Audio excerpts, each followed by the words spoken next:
నమస్తే, welcome to Suman TV. నేను విష్ణు. ప్రస్తుతంతో పాటు ప్రముఖ stock market analyst Eedara Ramakrishna గారు ఉన్నారు. వారితో మాట్లాడదాం. నమస్తే ఈదర రామకృష్ణ గారు.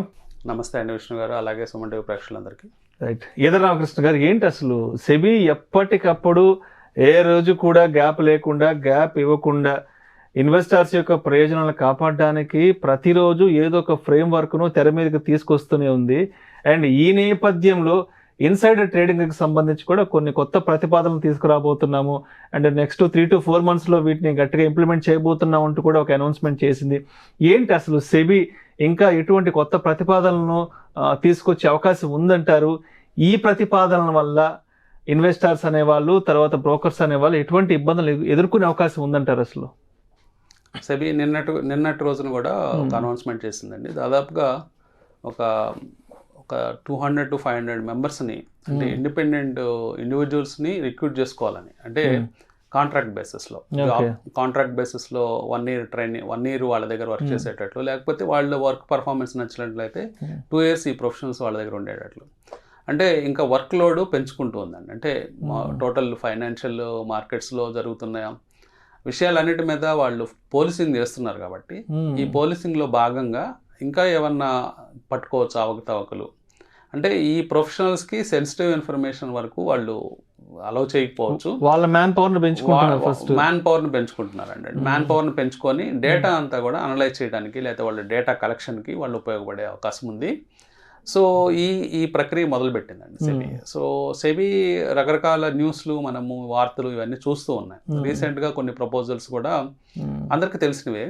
అంటే లాట్ సైజ్ పెంచాలని, వీక్లీ ఒక వీక్లీ ఎక్స్పైరీ ఒక ఎక్స్చేంజ్కి మాత్రమే ఉండాలని, లేదా ఇంకా మార్జిన్ మనీ పెంచాలని, క్యాలెండర్ స్ప్రెడ్స్కి మార్జిన్ బెనిఫిట్ ఇవ్వకూడదని, ఇట్లాంటి రకరకాల ప్రపోజల్స్ సెబీ చేస్తుంది. సో దీనికి సంబంధించిన ఆశిష్ చౌహాన్, ఎన్ఎస్సి చీఫ్ కూడా దీని గురించి మాట్లాడారు. డేటా కూడా రిలీజ్ చేశారు. దీని మీద కూడా కామెంట్ చేశారు. ఆయన ఏమని కామెంట్ చేశారంటే, ఇన్ కేసు ఆ ప్రపోజల్స్ కనుక వచ్చిన పక్షంలో ముఖ్యంగా నష్టపోయేది ఎన్ఎస్సి, బిఎస్సి, అంటే ఎక్స్చేంజెస్ నష్టపోతాయి. ఓకే. ఎక్స్చేంజెస్ నష్టపోయే అవకాశం చాలా ఎక్కువగా ఉంది. ఎందుకంటే ఇన్వెస్టర్స్ ఇలాంటి ప్రపోజల్స్ వల్ల కొంచెం విముఖత చూపించే అవకాశం ఉంది. ఎన్ఎస్సి అంటే F&O ట్రేడింగ్కి, లేదా వీక్లీ ఒకే సెటిల్మెంట్ ఎక్స్చేంజ్కి అలౌ చేసిన పక్షంలో జనరల్గా ఏం జరుగుతుంది, అప్పుడు వీక్లీ సెటిల్మెంట్స్ కేవలం 2 ఉంటాయి. ఇప్పుడు ఏదైతే 5-6 వీక్లీ ఎక్స్పైరీలు ఉన్నాయో, 6 ఎక్స్పైరీలు కాస్త 2 ఎక్స్పైరీలు తగ్గిపోతాయి. అంటే ఎన్ఎస్సికి ఒక ఎక్స్పైరీ, బిఎస్సికి ఒక ఎక్స్పైరీ ఉంటుంది. అంటే ఎన్ఎస్సి బహుశా నిఫ్టీ ఎక్స్పైరీ తీసుకోవచ్చు, బిఎస్సి సెన్సెక్స్ ఎక్స్పైరీ తీసుకోవచ్చు. అంటే కేవలం గురువారం, శుక్రవారం మాత్రమే ఎక్స్పైరీలు ఉంటాయి. మిగతా 3 రోజులు ఎక్స్పైరీలు ఉండవు. సోమ, మంగళ, బుధ రోజుల్లో ఎక్స్పైరీలు ఉండవు. దానివల్ల ఏమవుతుంది, సిగ్నిఫికెంట్గా ఎన్ఎస్సి టర్నోవర్, బిఎస్సి టర్నోవర్ తగ్గిపోవటం వల్ల వాళ్ళ రెవెన్యూస్ భారీగా తగ్గిపోతాయి. For example, last year NSE India limited 2,700 కోట్ల రూపాయలు లాభం సంపాదించింది. సో దాంట్లో 30-40% కోల్పోయిన పక్షంలో 1,000 కోట్ల రూపాయల దాకా ఎన్ఎస్సి ఆదాయాన్ని కోల్పోయే అవకాశం ఉంది. ఇది ఆయన చేసిన కామెంట్, వర్రీ. ఇంకా తర్వాత బ్రోకర్స్ పాయింట్ ఆఫ్ వ్యూలోకి వస్తే, వాళ్ళకి ఈ ఇంపాక్ట్ యాజ్ ఇట్ ఈస్గా వాళ్ళ మీద పడుతుంది. ఒక 3 రోజుల పాటు, సోమ, మంగళ, బుధవారాలు వీక్లీ ఎక్స్పైరీ లేని పక్షంలో బ్రోకర్స్ యొక్క ఇన్కమ్ కూడా తగ్గిపోతుంది. నెక్స్ట్, లాట్ సైజులు పెంచినప్పుడు బ్రోకరేజ్ ఇన్కమ్ పోతుంది. ఎందుకంటే ఇదివరకు 4 లాట్లకి 4 సార్లు డబ్బులు కట్టేవాళ్ళు, అంటే 4 లాట్ ప్రకారం అయితే, ఈసారి ఒకే పెద్ద లాట్ చేసినప్పుడు వాళ్ళ బ్రోకరేజ్ కూడా షింకేజ్ అయ్యే ఛాన్స్ ఉంది. సో బ్రోకర్స్ నష్టపోతారు, తర్వాత ఎక్స్చేంజెస్ నష్టపోతాయని ఆయన కామెంట్ చేయడం జరిగింది. సో వీళ్ళిద్దరూ నష్టపోయినప్పుడు ఆటోమేటిక్గా గవర్నమెంట్ ఆఫ్ ఇండియా కూడా నష్టపోతుంది. ఎందుకంటే వాళ్ళకి వచ్చే ట్యాక్సెస్, ఎస్టీటీలు, ఈ బ్రోకరేజ్ ఛార్జ్ కలెక్ట్ చేసినప్పుడు వచ్చే జిఎస్టీలు, ఇంకా అదర్ ఛార్జెస్, అవన్నీ కూడా గవర్నమెంట్ నష్టపోయే అవకాశం ఉంది. కాబట్టి ఇప్పుడు రిటైల్ ఇన్వెస్టర్స్ని F&Oకి దూరం చేయడం ద్వారా, లేదా ఇప్పుడున్న ట్రేడింగ్ వాల్యూమ్స్ తగ్గించుకోవడం ద్వారా ఫోర్స్ఫుల్గా ఒక బిగ్ 3 groups, ఒకటి గవర్నమెంట్ ఆఫ్ ఇండియా, ఒకటి ఎక్స్చేంజెస్, 3 బ్రోకర్స్, వీళ్ళు 3 నష్టపోతారు. సో అని ఆయన చెప్పడం జరిగింది. తర్వాత ఆయన కామెంట్స్లో కీలకం ఏంటంటే, సో భవిష్యత్తులో ఎలా ఉంటుంది ఈ ట్రేడింగ్ పిక్చర్ అని అడిగినప్పుడు, అది ఇప్పుడే ఊహించడం కష్టం అని చెప్పారు. అంటే డైరెక్ట్గా బాగుంటుందని చెప్పలేదు, బాగలేదని చెప్పలేదు. అంటే బాగుంటుందని చెప్పడు, ఎందుకంటే ఆయన ఎన్ఎస్సి చీఫ్గా ఆయనకేం బాగుంటుంది, ఆయనకి నష్టం కదా, ఆయన ప్రాఫిటబిలిటీ తగ్గుతుంది. బాగలేదని చెప్పలేడు, బాగలేదని చెప్తే సెబీకి అగెనిస్ట్ గా మాట్లాడినట్టు ఉంటుంది. ఇవన్నీ గందరగోళమైన పరిస్థితులు ఉన్నాయి. సో దీన్ని బట్టి మనం ఆలోచిస్తుంటే మేబీ ఈ ప్రపోజల్స్ ఏమైనా ఆగిపోతాయా, కొన్నైనా, అన్ని కాకపోయినా కొన్ని ప్రపోజల్స్ వెనక్కి తీసుకుంటారా అని ఆశలు కొంతమంది కనిపిస్తుంది. అంటే వాళ్ళకి ఇబ్బందులు కలిగే ప్రపోజల్స్ ఏమన్నా ఉంటే కొంత సైడ్ ట్రాక్ లో పెట్టే అవకాశం. గతంలో కూడా మనం చూసాం, గతంలో కూడా ఎక్స్చేంజ్ వేళలు టైమ్స్ పెంచుతారని, కానీ అది జరగలేదు. అక్కడ ఏం జరిగింది, ఎక్స్చేంజ్ టైమ్స్ పెంచినట్లయితే ఈ స్టాక్ బ్రోకర్స్ అందరూ కూడా 2 షిఫ్ట్లు ఎంప్లాయ్మెంట్ చేయాల్సి ఉంటుంది. సో ఎప్పుడైతే డబుల్ షిఫ్ట్లు పెట్టాల్సి వస్తుందో వాళ్ళ ఆదాయం టోటల్ గా కరిగిపోతుంది, టోటల్ గా పోతుంది, నెట్ ప్రాఫిట్ అనేది ఎగిరిపోతుంది. సో దాని ద్వారా ఎవరు సర్వైవ్ కావడం కష్టం అవుతుంది. కాబట్టి అందువల్ల ఎక్స్చేంజెస్ ఆపేసినాయి. సో సెబీ ఆ నిర్ణయం వెనక్కి తీసుకుంది. సో ఇప్పుడు కూడా ఇలాంటి రికమెండేషన్స్ అన్ని వర్గాల నుంచి వెళ్తాయి, ఎక్స్చేంజెస్ దగ్గర నుంచి, బ్రోకర్స్ దగ్గర నుంచి వెళ్తాయి. కాబట్టి సెబీ మళ్ళీ రీకన్సిడర్ చేసి కొత్త రకమైన ఫ్రేమ్వర్క్తో రావటము ఏదో జరగచ్చని అనుకుంటున్నారు ప్రస్తుతం. ఇంకా ఏమున్నాయి, ఎంత వచ్చింది, ఇంకా ఏమున్నాయి, ఇంకా ఉంది మార్కెట్ ఇన్వెస్టర్ డేటా గురించి ఆశీష్ చౌహాన్ చేసిన కామెంట్. సో ఇదే రామకృష్ణ గారు, అదేవిధంగా ఆశీష్ చౌహాన్ గారు కూడా ఇన్వెస్టర్ డేటాకి సంబంధించి కూడా వారు కూడా కొన్ని వ్యాఖ్యలు చేశారు, అంటే కొంత రిపోర్ట్ కూడా తీసుకొచ్చారు. కాబట్టి దాని గురించి కొంచెం డీటెయిల్డ్గా తెలియజేయగలరు. ఆశీష్ చౌహాన్ గారు ఇన్వెస్టర్ డేటా అంటే ఎన్ఎస్సి చీఫ్గా ఉన్నారు. సో ఎన్ఎస్సి ఇండియాలో అసలు డేటా ఎలా ఉందని చెక్ చేశారనమాట. చెక్ చేసిన డేటా రిపోర్ట్ కన్నా చూస్తే ఆల్మోస్ట్ వాళ్ళ దగ్గర 19 crores ఐడీస్ ఉన్నాయి, కస్టమర్ ఐడీస్. అంటే 19 కోట్ల మంది షేర్ హోల్డర్స్ వాళ్ళ ఐడీస్ రిజిస్టర్ చేశారు ఎన్ఎస్సితో. అదే మనము మ్యూచువల్ ఫండ్ అకౌంట్స్ కూడా ఆల్మోస్ట్ 16.6 crores వెళ్ళిపోయినాయి అని మనం రీసెంట్గా చూసాం. సో ఈ 19 crores అకౌంట్స్లో యునిక్ ఐడీస్ ఇంపార్టెంట్, ఎందుకంటే కొంతమంది డూప్లికేట్ అకౌంట్స్ ఉంటాయి. ఇప్పుడు ఒకే కస్టమర్కి, ఒకే ఇన్వెస్టర్కి 3-4 బ్రోకింగ్ కంపెనీల దగ్గర అకౌంట్స్ ఉంటాయి. అవన్నీ కూడా ఎన్ఎస్సికే లింకప్ అవుతాయి. సో దీంట్లో డూప్లికేట్స్ కూడా ఉంటాయి. కాబట్టి 19 crores మనం సీరియస్గా తీసుకోవాల్సిన అవసరం లేదు. యునిక్ ఐడీస్ డేటా కన్నా తీసుకుంటే 10 crores ఉన్నాయి. అంటే ఇది క్లియర్ కట్ ఒక ఇంట్రెస్టింగ్ నెంబర్. అంటే ఇండియన్ పాపులేషన్లో 10 కోట్ల మంది స్టాక్ మార్కెట్లో ఇన్వాల్వ్ అయ్యారు. ఇప్పుడు 10 కోట్ల మంది పాపులేషన్, ఇది లాస్ట్ 5 yearsతో కంపేర్ చేసినప్పుడు చాలా బిగ్ నెంబర్గా మనం చెప్పుకోవాలి. ఇంకా ఫర్దర్గా ఈ డేటాని మనం చూస్తే మెయిన్గా ఏ రాష్ట్రాల్లో ఎక్కువ అకౌంట్స్ యునిక్ ఐడీస్ ఉన్నాయని కనుక డేటా కనుక తీసుకున్నట్లయితే నెంబర్ 1గా మహారాష్ట్ర వచ్చింది. Almost 1.7 crores unique IDs Maharashtra నుంచి వచ్చాయి. అంటే మెయిన్గా ముంబై, పూణే ఉండటం వల్ల మహారాష్ట్ర నుంచి ఎక్కువ వచ్చాయని చెప్పుకోవచ్చు. తర్వాత సెకండ్ వచ్చేటప్పటికి అంటే ఢిల్లీ వచ్చిందండి.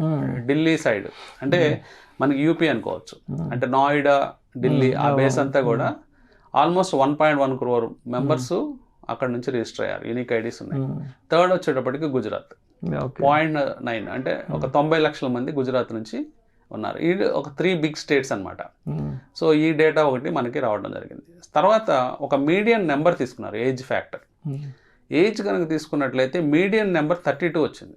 అంటే మధ్యలో వచ్చిన నెంబర్ వచ్చేటప్పటికి, అంటే మీడియన్ అంటే ఒక గ్రూప్ ఆఫ్ డేటాలో మధ్యకి స్లైస్ చేస్తే ఆ ఏజ్ ఎంత అనేది చూస్తే 32 వచ్చింది.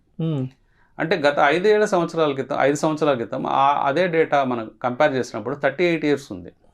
అంటే 38 years నుంచి 32కు తగ్గిపోయింది. అంటే ఇప్పుడు అలాగే మొత్తము లాట్లో 10 crores యూనిక్ ఐడీస్లో 40% ఆఫ్ ద పాపులేషన్ 30 ఏళ్ళ కంటే తక్కువ వాళ్ళు, చిన్నవాళ్ళు.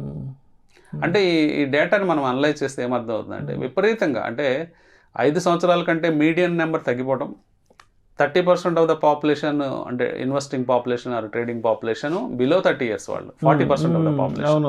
So 40% of the population below 30 years వాళ్ళు కాబట్టి అంటే ఎంత అగ్రెసివ్గా లాస్ట్ 5 yearsలో యూత్, మనం మెయిన్గా గ్రో యాప్ చూసాం, గ్రో బ్రోకింగ్ కంపెనీ. సో ఇంత ఫాస్ట్గా గ్రో అవడానికి కారణం వాళ్ళే.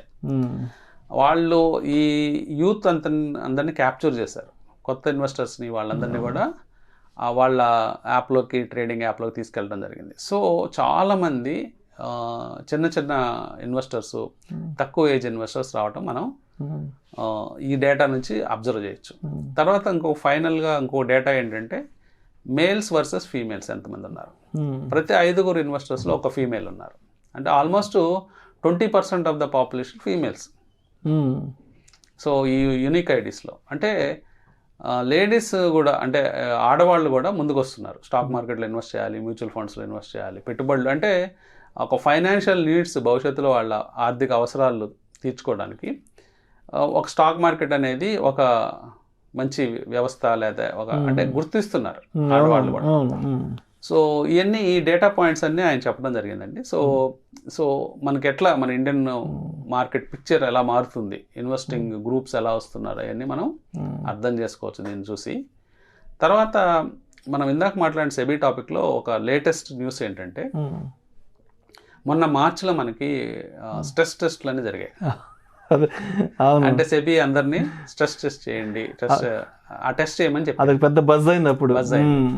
ఆ బజ్ అప్పుడు ఏం జరిగింది, స్టాక్స్ అన్ని కొలాప్స్ అయిపోయినాయి. ఒక వారం 10 రోజులు మార్చి 5వ తేదీ నుంచి మొదలు పెడితే 15 దాకా 1 వేలో స్టాక్స్ పడిపోవడం చూసాం. Mid cap, small cap, large cap అన్నీ కూడా 1 వేలో మార్కెట్స్ పడిపోయినాయి. మనం గ్రాఫ్లు చూసినా కానీ ఇప్పుడు మార్చిలో డేటా వరుసగా 5-6 రోజులు 10 రోజులు మార్కెట్స్ బాగా బేవర్షంగా పడిపోవడం గమనించాం.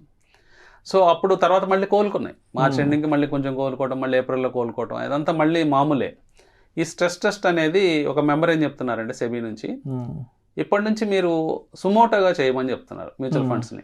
అంటే మేమేదో గైడ్ లైన్స్ ఇస్తే ఆ రోజు మీరు చేయడం కాకుండా మీకు మీరే సుమోటోగా ఒక డేట్ పెట్టుకొని ఆ డేట్ చేసుకోండి, ఆ రిపోర్ట్స్ మాకు సబ్మిట్ చేయండి, అవి ఎలా ఉంటాయో చూద్దామని ఒక సలహా ఇవ్వడం జరిగింది. సో ఇది కనుక ఇంప్లిమెంట్ అయిన పక్షంలో సో సడన్గా స్టాక్స్ అంటే ఇంకా ఎక్కువ వాలటిలిటీ పెరిగే ఛాన్స్ ఉంది. సడన్గా స్టాక్స్ కిందకి పైకి ఊగిసలాడే ఛాన్స్ ఉంది. సో ఇన్వెస్టర్స్ ఇవన్నీ కేర్ఫుల్గా వాచ్ చేయండి. ఎందుకంటే సపోజ్ మనం హోల్డ్ చేసే స్టాక్ సడన్గా 10% పడిపోయినా 15% పడిపోయినా అది ఎందువల్ల పడింది అనేది ఇంకా న్యూస్ చాలా కేర్ఫుల్గా తీసుకోవాల్సిన అవసరం ఉంది మనం. ఎందుకంటే అది స్ట్రెస్ టెస్ట్ వల్ల పడిందా, లేకపోతే ఎక్స్టర్నల్ న్యూస్ వల్ల పడిందా, అండ్ ఇంటర్నేషనల్ న్యూసా, డొమెస్టిక్ న్యూస్ వల్ల పడిందా, లేకపోతే స్టాక్ స్పెసిఫిక్ న్యూసా, ఇవన్నీ కూడా చాలా ఇంపార్టెంట్ ఇక్కడ నుంచి. సో ఇన్వెస్టర్స్ అనేవాళ్ళు ఇంకా కేర్ఫుల్గా జాగ్రత్తగా అనలైజ్ చేయాల్సిన అవసరం ఉంది. సో ఈద రామకృష్ణ గారు, మొన్న జెరోదా ఫౌండర్ నితిన్ కామత్ కూడా అంటే ఇన్వెస్టర్స్ని మార్కెట్ని దృష్టిలో పెట్టుకొని కూడా వారు సోషల్ మీడియాలో ఒక ట్వీట్ చేశారు. మార్కెట్లో ఏమో 10 కోట్ల అకౌంట్లు ఉన్నాయి, అదేవిధంగా అడ్వైజర్స్ విషయానికి వస్తే ఏమో కేవలం 100లోనే ఉన్నారు. అంటే ఎవరైతే ఇన్వెస్టర్స్ ఉన్నారో వీళ్ళని సరైన మార్గంలో నడిపించడానికి అడ్వైజర్ కేవలం 100లోనే ఉన్నారు. కాబట్టి అడ్వైజర్ల శాతం కూడా పెరగాలి, అండ్ అంటే ఈ ఇన్వెస్టర్స్కి ఒక అవగాహన కల్పించేందుకు కూడా అడ్వైజర్లు ఇంకా ముందుకు రావాలంటూ వ్యాఖ్యలు చేశారు. కాబట్టి మరి ఒక అడ్వైజర్ యొక్క నీడ్ అనేది ఏ విధంగా ఉంటుంది ఇలాంటి మార్కెట్ సిచ్యువేషన్లో? అడ్వైజర్ నీడ్ చాలా ఇంపార్టెంట్ అండి. ఎందుకంటే ఇప్పుడు ఆయన చేసింది రైట్ కామెంట్. ఇప్పుడు సెబీలో వచ్చిన ప్రాబ్లం ఏంటంటే అడ్వైజర్ అవ్వటానికి చాలా స్ట్రిక్ట్ నార్మ్స్ పెట్టారు. ఆ స్ట్రిక్ట్ అది సెబీ రియలైజ్ అయింది ఈ మధ్యకాలంలో ఆ న్యూస్ వచ్చింది. సెబీ కూడా రియలైజ్ అయిపోయి ఈ అడ్వైజర్స్ కి నార్మ్స్ అంటే కొంచెం రిలాక్సేషన్ ఇద్దాం, అంటే ఎక్కువ మంది అడ్వైజర్స్ మార్కెట్లోకి వచ్చిన పక్షంలో బెటర్ సర్వీసెస్ వచ్చే ఛాన్సెస్ ఉన్నాయి. ఇప్పుడు ఏమైందంటే అండి, రియల్ సిచ్యువేషన్ ఏంటంటే అడ్వైజర్స్ తక్కువ ఉన్నారు. Maybe different reasons. చాలా మందికి నాలెడ్జ్ ఉంది, అడ్వైజ్ ఇవ్వడానికి నాలెడ్జ్ ఉంది, కానీ అడ్వైజ్ ఇవ్వటం ఒక లీగల్ వేలో ఇద్దామంటే చాలా కాంప్లైన్స్లు ఉన్నాయి. కాంప్లైన్స్లు అంటే మీరు అడ్వైజ్ ఇచ్చిన ప్రతి డేటా రికార్డ్ చేయాలి. అంటే మీరు ఎక్కడ ఇస్తున్నారు అడ్వైజులు? యూట్యూబ్లో ఇస్తున్నారా, లేకపోతే ట్విట్టర్లో ఇస్తున్నారా, టెలిగ్రామ్లో ఇస్తున్నారా, ఎక్కడ ఇచ్చినా కానీ అదంతా రికార్డ్ చేయాలి. ఆ రికార్డ్ చేసిన అడ్వైజర్స్ అన్నీ కూడా యాన్యువల్ ఆడిట్ చేయించాలి. సో ఆడిట్ చేయించి ఎవరైతే అడ్వైజర్స్ తీసుకుంటారో వాళ్ళ నుంచి మీరు ఎలాంటి బెనిఫిట్స్ పొందారో కూడా రికార్డ్ చేయాలి. సో ఇవన్నీ కూడా ఈ కాంప్లైన్స్లు చాలా మందికి తలకాయ నొప్పిగా మారాయి. సో ఈ రికార్డింగ్ వ్యవస్థని మళ్ళీ మనం 5 సంవత్సరాలు భద్రపరచాలి. ఎప్పుడు ఎంక్వైరీ వచ్చినా మళ్ళీ అవన్నీ ఓపెన్ చేసి చూపించాలి. సో ఇవన్నీ ఎందుకు, ఎక్కువ మంది ఎవరు రిజిస్టర్ కావట్లేదు కదా, మనం పబ్లిక్ గానే అడ్వైజులు ఇద్దామని చాలా మంది లిబరల్ గా ఇస్తున్నారు. ఇస్తున్నారు కానీ సెబీకి వాళ్ళందరినీ కంట్రోల్ చేసే అంత అంటే నెట్వర్క్ అంటే వాళ్ళకి అందరిని మానిటర్ చేయలేకపోవచ్చు కదా, ఆ వ్యవస్థ లేదు. అంటే ఇప్పుడు ఒక పోలీస్ స్టేషన్ ఉందనుకోండి ఒక ఊరు మొత్తానికి హైదరాబాద్కి సరిపోదు కదా, కుదరదు కదా. అంటే ఎన్నో వందల పోలీస్ స్టేషన్స్ ఉంటే కొంత వ్యవస్థ బాగా నడుస్తుంది. సెబిక్ కూడా లేక ఇందాకే మనము ఎపిసోడ్ లో చెప్పుకున్నాం, ఎక్కువ మంది ప్రొఫెషనల్స్ తీసుకొని హైర్ చేసుకుంటున్నారు. ఎందుకంటే ఇలాంటివన్నీ కేర్ చేయడానికి, అంటే టేక్ కేర్ చేయడానికి. సో ఆయన నితిన్ కామత్ గారు ఏదైతే చెప్పారో అది కరెక్ట్. సో ఇవన్నీ కూడా మెయిన్ ఛాలెంజెస్ అండి ఎవరైతే ఆర్ఏ అవుదాం అనుకుంటున్నారో.